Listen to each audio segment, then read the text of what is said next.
پاکستان اور سعودی عرب کے درمیان طے پانے والے تاریخی دفاعی معاہدے نے عالمی سطح پر بڑی ہلچل مچا دی ہے۔ دنیا بھر کے اہم میڈیا ادارے اس خبر کو نمایاں کوریج دے رہے ہیں اور ماہرین معاہدے کی ٹائمنگ، خطے پر اس کے ممکنہ اثرات اور خلیجی ممالک کی جانب سے اسرائیل اور امریکہ کو دی جانے والی سگنلنگ پر تفصیلی تجزیے پیش کر رہے ہیں۔ ایسے میں اب پاکستان کا کہنا ہے کہ اس معاہدے میں دیگر خلیجی ممالک بھی شامل ہو سکتے ہیں اور کچھ ممالک کی خواہش بھی ہے۔ لندن میں صحافیوں سے گفتگو کرتے ہوئے نائب وزیر اعظم اور وزیر خارجہ سینیٹر اسحاق ڈار نے کہا کہ ایسا کہنا قبل از وقت ہوگا، لیکن کافی دیگر ممالک کی بھی پاکستان کے ساتھ اس طرح کے ارینجمنٹ کی خواہش ہے۔ It is the historic pact between the two countries. لیکن ہم ہمیشہ سے ہمارا جو انفارمل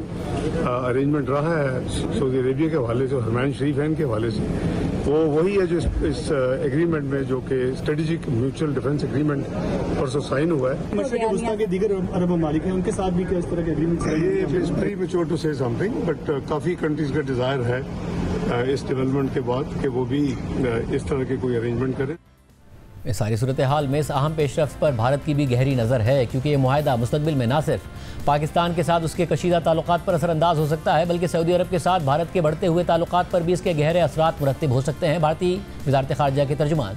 ردھیر جیسوال نے آج پاک سعودی دفاعی معاہدے پر بات کرتے ہوئے کہا کہ بھارت اور سعودی عرب کے درمیان وسیع اسٹریٹجک پارٹنرشپ موجود ہے، جس میں گزشتہ برسوں میں نمایاں طور پر اضافہ ہوا ہے۔ ہمیں امید ہے کہ یہ پارٹنرشپ آئندہ بھی باہمی مفادات اور حساسیت کو پیش نظر رکھتے ہوئے آگے بڑھے گی۔ India and Saudi Arabia, we have a wide-ranging strategic partnership which has deepened in the last several years considerably. We expect that this strategic partnership will keep in mind mutual interest and sensitivities.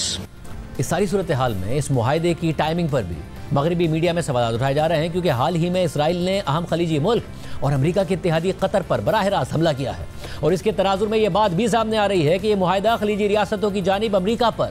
Mistrust کا اظہار بھی ہے، کیونکہ یہ ممالک اپنی security کے لیے زیادہ تر امریکہ پر انحصار کرتے ہیں۔ اس حوالے سے CNN میں شائع خلیجی صحافی عباس اللواتی کے تجزیے کے مطابق اگرچہ ایک اعلیٰ سعودی اہلکار نے کہا کہ یہ معاہدہ سالوں سے تیار ہو رہا تھا، لیکن اس کی ٹائمنگ یہ ظاہر کرتی ہے کہ دہائیوں تک تقریباً مکمل طور پر امریکی تحفظ پر انحصار کرنے کے بعد اب سعودی عرب اپنی دفاعی صلاحیتوں کو مضبوط کرنے کے لیے امریکہ سے آگے کی طرف دیکھ رہا ہے۔ ڈونلڈ ٹرمپ کی پہلی صدارتی مدت کے دوران خلیجی عرب ریاستوں کو امید تھی کہ وہ ایسے امریکی صدر ثابت ہوں گے جو ان کے سیکیورٹی خدشات کو واقعی اہمیت دیں گے اور ان کے تحفظ کے لیے فیصلہ کن اقدامات کریں گے۔ ٹرمپ کی پہلی مدت کا آغاز بظاہر حوصلہ افزا تھا۔ انہوں نے ایران کے جوہری معاہدے سے دستبرداری اختیار کی اور ٹرمپ انتظامیہ نے ایران کے طاقتور جنرل قاسم سلیمانی کو قتل کرنے کا حکم دیا، جو خلیجی عرب حکومتوں کے لیے ناپسندیدہ شخصیت تھے، لیکن آخر میں خلیجی ریاستیں مایوس ہو گئیں۔ 2019 میں جب ایک میزائل اور ڈرون حملے نے سعودی عرب کی تیل کی تنصیبات کو نشانہ بنایا،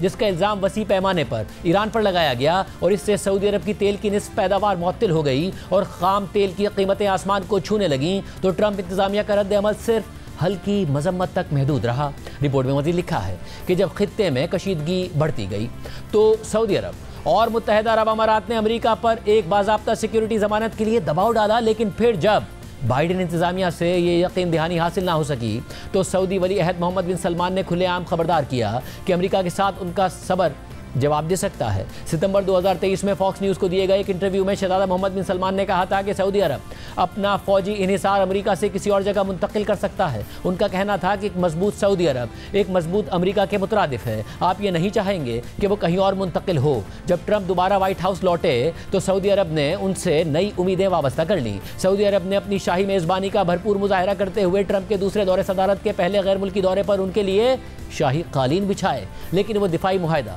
جس کی سعودی عرب کو تلاش تھی اب تک حقیقت کا روپ نہیں دھار سکا۔ اسی دورے میں ٹرمپ نے عوامی سطح پر وعدہ کیا کہ وہ قطر کا تحفظ کریں گے، جبکہ خلیجی ریاستوں نے کھربوں ڈالرز امریکی معیشت میں لگانے کا اعلان کیا، لیکن اس کے باوجود ٹرمپ نہ صرف پہلی بار کسی خلیجی ملک پر براہ راست ایرانی حملے کو بھڑکانے کا باعث بنے، بلکہ تاریخ میں پہلی مرتبہ اسرائیلی حملہ کسی خلیجی ریاست پر روکنے میں بھی ناکام رہے، اور یہ سب چند ہی ماہ کے اندر ہو گیا۔ قطر میں قائم العدید ایئر بیس، جو مشرق وسطیٰ میں سب سے بڑا امریکی فوجی اڈہ ہے، طویل عرصے تک ایک ڈیٹرنٹ سمجھا جاتا رہا ہے، ایک ایسی ڈھال جو ایک چھوٹی مگر بے حد مالدار ریاست کو اپنے ان بڑے اور طاقتور حریفوں کے مقابلے میں تحفظ دیتی ہے جن کی عسکری طاقت اور عزائم کا مقابلہ قطر کبھی نہیں کر سکتا تھا۔ لیکن اس سال نے اس تحفظ کی حدود کو آشکار کر دیا اور بالواسطہ طور پر امریکہ کی طاقت کو بھی۔ جون میں جب ایران نے امریکی حملے کے جواب میں قطر کو نشانہ بنایا تو یہ امریکی فوجی اڈہ خود ایک کمزوری بن گیا، اور اسی ماہ جب اسرائیل نے قطر میں حماس کو نشانہ بنایا